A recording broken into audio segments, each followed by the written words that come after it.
ये है Asian digital network और आप देख रहे हैं अंबर टाइम्स। रतलाम जिला प्रशासन तथा पुलिस प्रशासन द्वारा अवैध निर्माणों के खिलाफ की गई कार्रवाई के बाद अब मंडल रेल प्रशासन भी रेलवे कॉलोनियों में मकानों पर अवैध कब्जे को लेकर सक्रिय हो गया। शुक्रवार की सुबह ओल्ड रेलवे कॉलोनी क्षेत्र में रेलवे के इंजीनियरिंग विभाग के IOW और GRP का अमला पहुंचा। रेलवे के अमले ने क्वार्टर नंबर 560, 597 पर किए गए अवैध कब्जों को तोड़ दिया और विद्युत कनेक्शन विच्छेद कर दोनों रेलवे क्वार्टर्स का रेलवे ने कब्जा लिया। इंजीनियरिंग विभाग, रेलवे और GRP की कार्रवाई से रेलवे क्वार्टर्स पर अवैध कब्जा करने वालों में हड़कंप मचा हुआ है।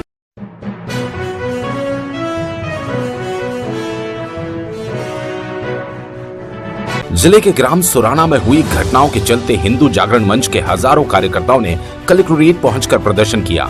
मंच ने जिला प्रशासन को एक ज्ञापन देकर जिले में सक्रिय हो रहे जिहादी तत्वों के खिलाफ कड़ी कार्रवाई करने की मांग की।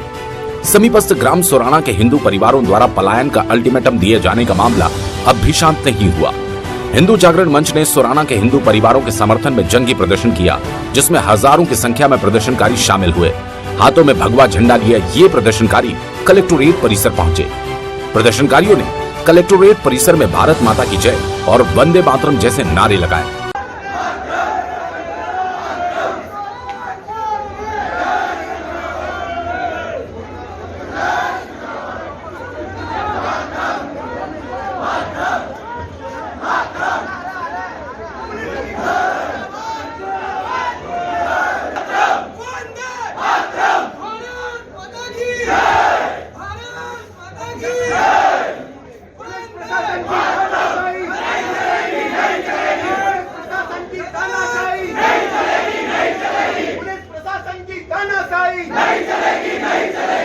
प्रदर्शनकारियों को हिंदू जागरण मंच के पदाधिकारियों ने संबोधित किया।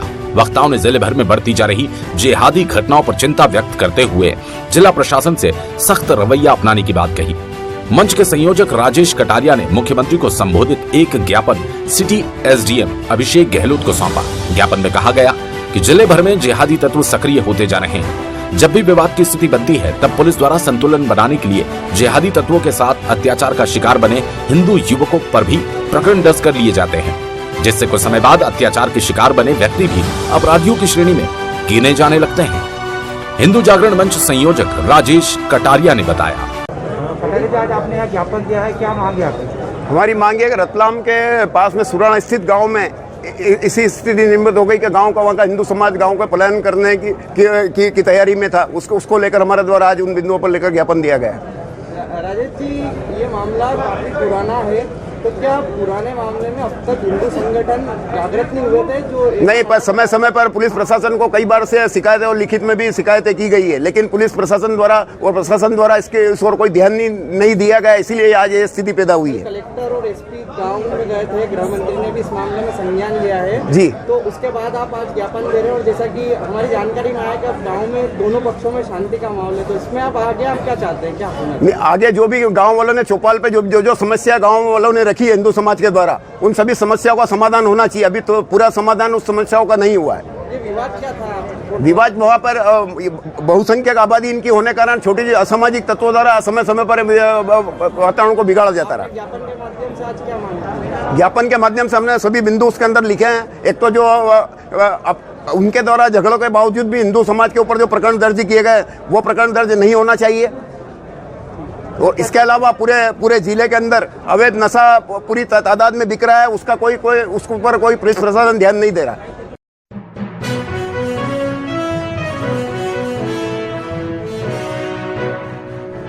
अनियंत्रित यातायात व्यवस्था का परिणाम सड़क हादसों का बढ़ता ग्राफ। शुक्रवार को 2 अलग अलग मामलों में आमने सामने हुई भिड़ंत में 4 लोग घायल हो गए।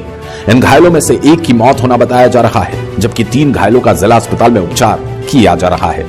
खबर के मुताबिक पहला हादसा बेलपांग थाना क्षेत्र में सातरुंडा चौराहे पर हुआ। हादसे में आमने सामने से बाइक भिड़ंत होने से अंबाराम और रामविलास घायल हुए हैं।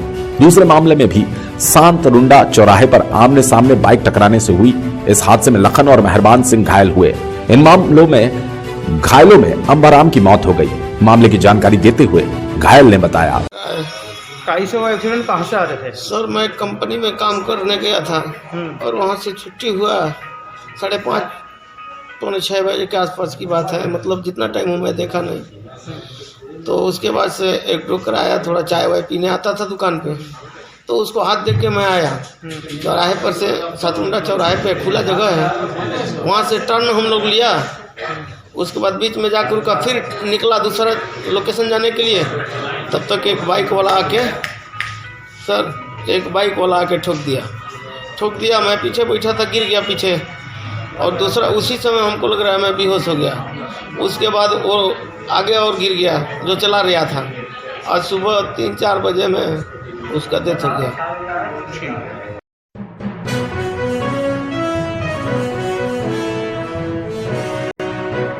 जिला अस्पताल में मरीजों के उपचार के लिए सुविधाएं बढ़ने लगी। लंबे इंतजार के बाद जिला अस्पताल में सिटी स्कैन मशीन इंस्टॉल हो गई। संभावना थी कि 15 जनवरी तक ये सुविधाएं आम मरीजों को मिलने लगेगी, लेकिन ऐसा नहीं हो सका। शुक्रवार को देर आए दुरुस्त आए वाली कहावत को चरितार्थ करते हुए जिला अस्पताल में सिटी स्कैन मशीन की टेस्टिंग शुरू कर दी गई। उम्मीद जताई जा रही है कि मशीन के इंस्टॉलमेंट पूरा होते ही बचे हुए उपकरण और आ जाते हैं तो गणतंत्र दिवस से सिटी स्कैन की सुविधाएं आम मरीजों को मिल सकेगी। खबर है, जिला अस्पताल में सरकारी मद से स्थापित हुई सिटी स्कैन मशीन का संचालन एक निजी कंपनी के हाथों में दिया गया है।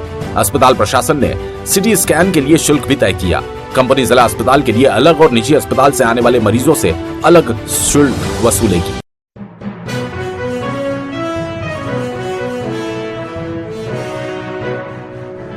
भारतीय राष्ट्रीय छात्र संगठन NSUI द्वारा शासकीय कन्या महाविद्यालय में विक्रम विश्वविद्यालय द्वारा आयोजित की जाने वाली परीक्षाएं ऑनलाइन या ओपन बुक के माध्यम से करवाए जाने के लिए कुलपति के नाम ज्ञापन प्राचार्यों को सौंपा।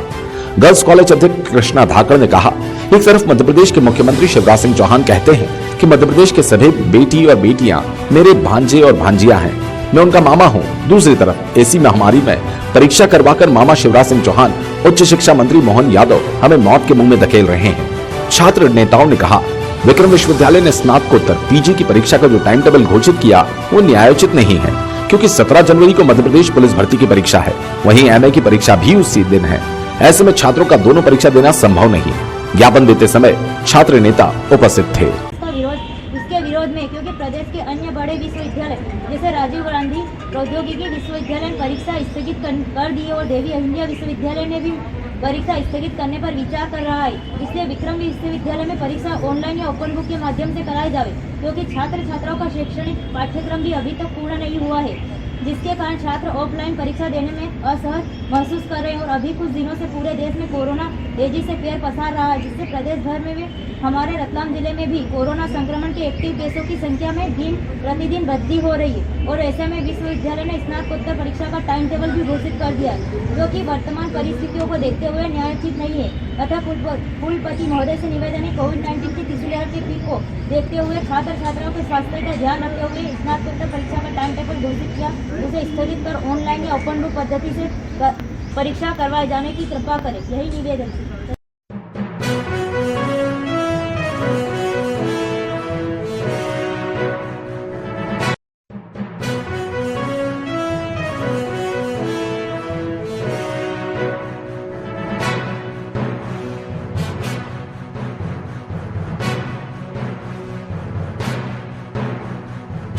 ये है एशियन डिजिटल नेटवर्क और आप देख रहे हैं अंबर टाइम्स।